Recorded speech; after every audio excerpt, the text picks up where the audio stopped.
카리스마를 버리고 공감의 리더십으로 가야 됩니다.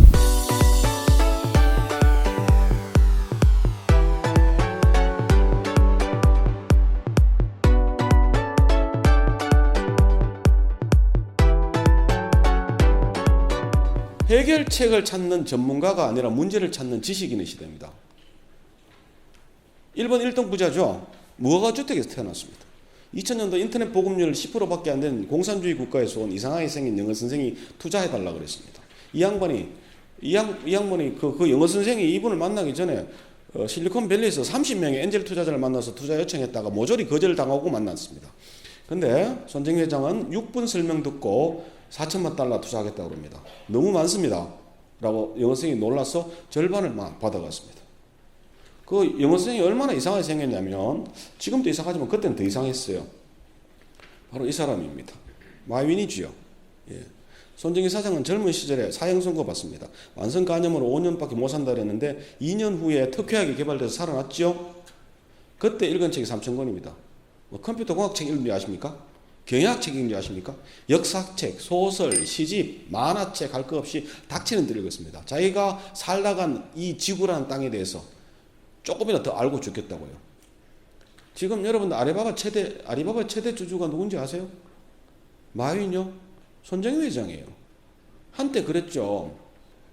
우리가 클래시 오브 클랜을 만드는 핀란드에 직원 150명짜리 이 모바일 게임 회사를 이 양반이 2013년도에 2조 5천억 주고 샀습니다.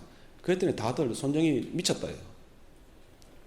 150명짜리, 직원 150명짜리 2조 5천억 주고 샀으니까. 근데 3년 후에 그 회사를 10조에 텐센트에 팔았습니다.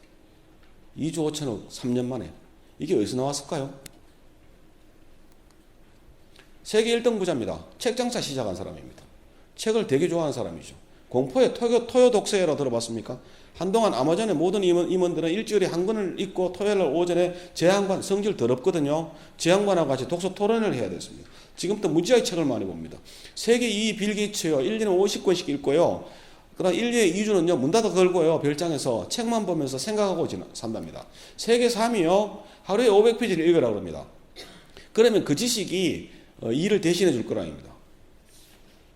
세계 4위요. 이 아저씨입니다. 난 얘를 보면 토할 것 같아요. 야한테 물어봤습니다. 네 고등학교 때 취미가 뭐고? 이랬더니 그리스와 라틴어 고전을 읽고 친구랑 토론하는 거래요. 우리로 따지면 고등학생이 사서삼경을 한문을 읽고 친구랑 토론하는 거죠. 책을 더 읽겠다고 선언했습니다. 정말 짜증난 천재인데요. 이 아저씨가 아이폰을 성공하고 아이패드를 개발하겠다는 거 주변의 참모들이 그런 거 하지 마세요. 절대로 망합니다. 이러니까 화를 버럭 내면서 너희들은 네 스스로가 원하는 게 뭔지를 모르는 바보다 이러면서 강제로 만들려고 한 게 아이패드입니다. 그렇게 아이패드를 언팩하는데 수많은 기자들이 그 스토리를 아니까 물어본 겁니다. 이게 성공할 것인가 실패할 것인가에 대해서. 잡스, 네 아들은 저걸 좋아하더나? 라고 물어보니까 잡스가 한 이야기가 이겁니다. 우리 아이들은 아이폰도 아이패드도 안 쓴다. 우리 아이들은 책을 읽고 나와 같이 식탁에서 토론하는 것이 정말 좋아한다. 이러더라고요. 토할 뻔했어요. 나쁜 새끼 아니야?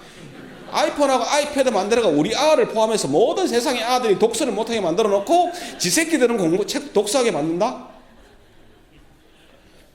여러분 보십시오. 아버지한테 물려받아가지고 엄청난 거부가 된 사람들은 얘기하지 맙시다. 밑바닥에 출발해가지고 새로운 시대에 밑바닥에서 세계 1등부터 4등까지 된 부자들, 일본 1등 된 부자 있지 않습니까? 죄다 비결이 뭡니까? 독서잖아요. 그러니까 이 아저씨가 이런 얘기를 하는 겁니다. 구글에 채용해서 직무를 막론하고 공통적으로 중요한 역량을 딱 한 가지 꼽아내면 학습 능력이라 이렇게 얘기하는 겁니다. 저는 100% 동의합니다. 그럼 생각해 보세요.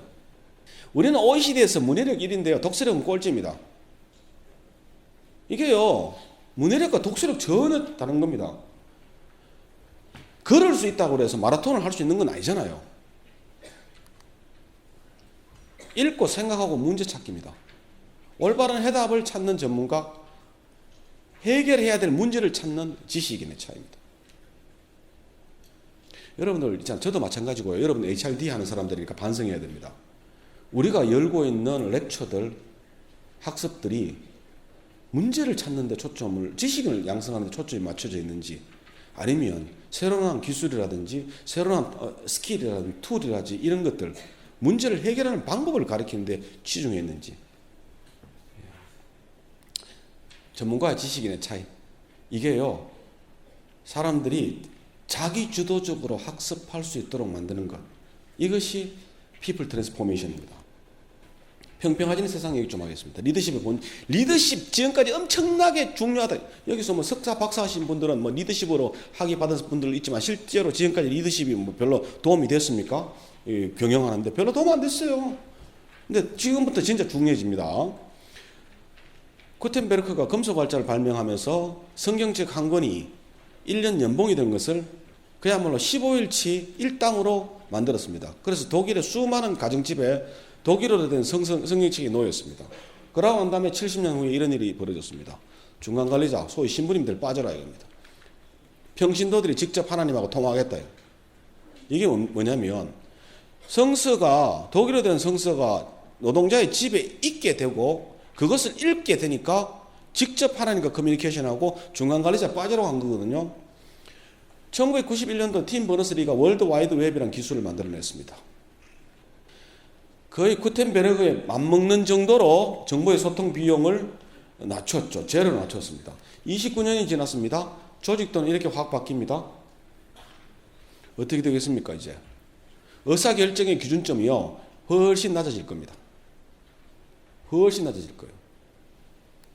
어떤 변화가 또 생기냐면요, 막스 베버입니다. 다른 사람이 내 마음대로 되도록 움직이는 걸 파워라 그러는데요, 정보 비용이 높은 시절에는 이렇습니다. 신성시대에 온 전통, 신부님이나 목사님이나 나이 많은 연장자나 이런 사람들, 경험 많고 신비로운 지식을 갖고 있는 사람들의 말을 따랐습니다.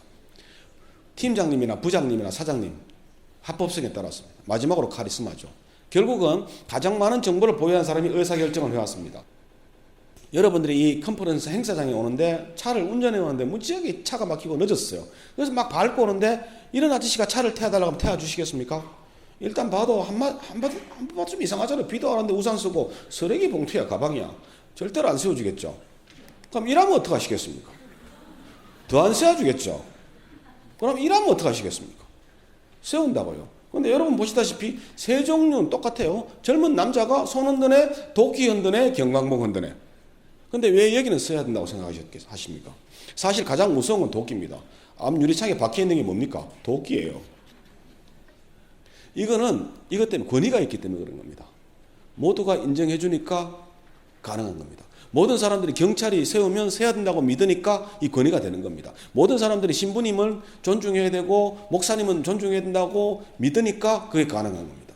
근데 그것은 정보의 비대칭 때문에 생기는 겁니다. 선생님이나 연장자나 이런 분들은 나보다 훨씬 더 많은 것을 알고 있다고 생각하니까 우리가 복종하는 것이고, 신부님이나 목사님은 우리보다 신비로운 지식을 더 아니까 복종하는 겁니다. 그것이 다 사라졌으니까 권위가 안 통한다는 이야기죠. 내가 나이가 많다 이런 거 안 통하는 겁니다. 권위가 사라졌습니다. 다음에 남은 게 뭡니까? 합법적 권력이죠. 팀장, 임원, 사장. 1915년도에 SABCD로 평가하는 미국의 기업들은 조사해보니까 12%. 그거보다 10년 전인 2005년도에 조사해보니까 49%. 이 얘기는 뭡니까? 10년 동안 미국 기업이 SABCD로 평가하는 그 방식을 엄청나게 이게 폐지한다는 이야기입니다. 마이크로소프트, GE, 자포스, IBM, 아마존, 시스코, 모토로라도 다 없앴습니다. 참고로 여러분 있지 않습니까? SABCD, 여러분들은 그렇게 평가하는 게 획일적이라고 그러지만 저처럼 높은 자리에 있으면요, 그게 굉장히 얼마나 편하다고요. 제 밑에 변 팀장이라고 있습니다. 일 굉장히 잘하는 친구인데요. 이 친구가 지난 한 달 전부터 갑자기 힘이 좀 빠져서 일을 잘못해요. 그러면 리더십을 발휘해서 얘가 문제가 뭘까 이렇게 막 고민하고 이 문제를 내가 어떻게 풀어줄까 고민해야 되지 않습니까? 그럴 필요 전혀 없어요. 딱 문 열고 나서 걔 일한 옆을 딱 지나가가지고, 야, 변 팀장, 내년 봄에 승진 아니가? 이렇게 물어요. 그럼 예, 맞습니다. 그럼 내 방으로 다시 들어가면서, 근데 요즘 일찍 퇴근하더라 이러고 가버려요. 그럼 야는 그날 저녁부터 3시간 야근이야. 무슨 리더십이 왜 필요해? 근데 이게 다 없어진 거야. 그런 평가 제도가 있다 보니까 리더십도 없는 애들이 공식적인 권한 갖고 다 했는데 이제 안 된다는 이야기죠. 권위도 안 통하고 평가권 넣는데 어떻게 할 건데? 결국 남은 것은요, 리더 개인의 카리스마밖에 없습니다. 이 카리스마를 어떻게 발휘할 건데? 제가 잘 묻는 퀴즈인데 시간이 없으니까 보여드릴게요. 아무 생각 없는 침팬지입니다. 침팬지가 어느 날 갑자기 생각이 생겼습니다. 이렇게 바뀌었어요. 뭐가 바뀌었을까? 저 피지컬하게 뭐가 바뀌었어요. 생각 있어? 생각 없어? 뭐가 바뀌었을까? 이게요, 눈동자가 바뀌었어요. 다시 한번 보실까요? 생각 없어? 생각 있어. 화내는 눈동자 아닙니다. 흰자위가 생겼어요. 흰자위 없죠? 흰자위 있어요. 생각이 있다는 것은 흰자위가 있다는 얘기인데, 이거 얘기하면요, 그 생각이 있다는 것이 흰자위 얘기냐? 다른 동물들 한번 보세요. 다 없어, 흰자위. 흰자위가 있다는 얘기는 뭔지 아십니까? 내 맞은편에 앉아있는 아가 나를 보고 있는지, 내 옆에 이쁜 여성인지한테 보고 있는지, 아니면 저쪽에 맛있는 아이스크림을 쳐다보고 있는지를 내가 알 수 있다는 이야기입니다. 상대방의 마음이라든지 상대방의 생각을 내가 그 눈동자를 통해서 유추할 수 있다는 이야기입니다. 여러분 있지 않습니까? 강아지들 다 없어요. 이게 뭐냐면요, 카리스마나 리더십의 원천이 되는 공감입니다. 결국은 권위도 안 통하고 평가도 없는데, 진짜 이렇게 되면 다른 사람을 내 의도대로 움직이는 파워의 원천은요, 진짜 리더십과 공감밖에 안 남은 겁니다. 지금까지 리더십 엄청나게 중요하다고 얘기했는데, 그거 없어도 할 수 있는, 요즘 일찍 퇴근하대? 이거 한 방이면 끝나는 것들이 있었기 때문에 리더십이 효용을 발휘를 못했는데, 그게 없어진다고요. 나이가 많기 때문에, 내가 위에 직급이기 때문에 이거 이제 앞으로 안 통하거든요. 그러면 리더십이 정말 중요해질 것이고, 리더들의 리더십을 함양하는 여러분의 역할이 굉장히 중요해질 거라고 저는 보고 있습니다. 그래서 획일적인 인사 제도를 버리고 진짜 리더십을 갖춘 리더들, 그리고 문화 중요합니다. 기업 문화요, 여러분들 다양한 개념으로 생각하실 때는, 저는 한국에서는 이렇게 생각하면 되는 겁니다. 문화는 동료들이 지켜보고 있기 때문에 내가 해야 될 바를 하는 것, 동료들이 지켜보고 있기 때문에 내가 하면 안 되는 걸 안 하는 것입니다. 그것을 사용하는 수밖에 없습니다. 왜? CCTV가 1000만 대가 넘어가는 시대에 이것만큼 훌륭한 방법이 왜 있습니까? 네 번째, 공정성 기준 확 올라갑니다. 이 실험 했는 거 뭐 보신 분도 있겠지만, 뉴캐슬 대학에서 한 실험입니다. 연구실에다가요, 연구실 공용 회의실에 우유를 갖다 놨습니다. 우유를 갖다 놨고 그 앞에 돈통 갖다 놨습니다. 그래서 우유를 한 팩 먹고 난 다음에 자율적으로 알아서 돈 내라고 한 거거든요. 그런데 우유 그 사놓은 옆에 여기 보시다시피 꽃그림을 갖다 붙여놨을 때는 돈이 이만큼 들어왔어요. 눈 그림을 붙였을 때 이만큼 들어왔어요. 꽃그림 다시 떨어졌어. 눈 그림 다시 올라가. 내려갔다 올라갔다 내려갔다 올라갔다 내려갔다 올라갔다. 눈 사진만 붙여놔도 저렇게 사람들이 자기 통제가 됩니다. 근데 한번 생각해 보세요. 대한민국에 CCTV 1000만 개요. 그게 부족합니다. 돌아다니는 CCTV 2000만 개 넘습니다. 여러분 차에도 한 대씩 붙어 있잖아. 손에 들려 있는 게 4000만 개입니다. 어디에 숨어 지가. 눈이 몇 개인데. 우리 시대는요, 훨씬 깨끗해질 수밖에 없습니다. 아까 뉴캐슬 대학에서 실험한 거 있잖아요. 그게요, 현상에도 그대로 늘어납니다. 대중적 감시가 약했던 시절에 사이코패시, 소위 이제 막 이상한 또래이들, 미국 성인 인구로 보면 일반인은 1%인데 고위 관리직은 4에서 20%예요. 이거는 뭐예요? 이 또라이들이 진급이 더 잘 된다는 얘기인가? 아니에요.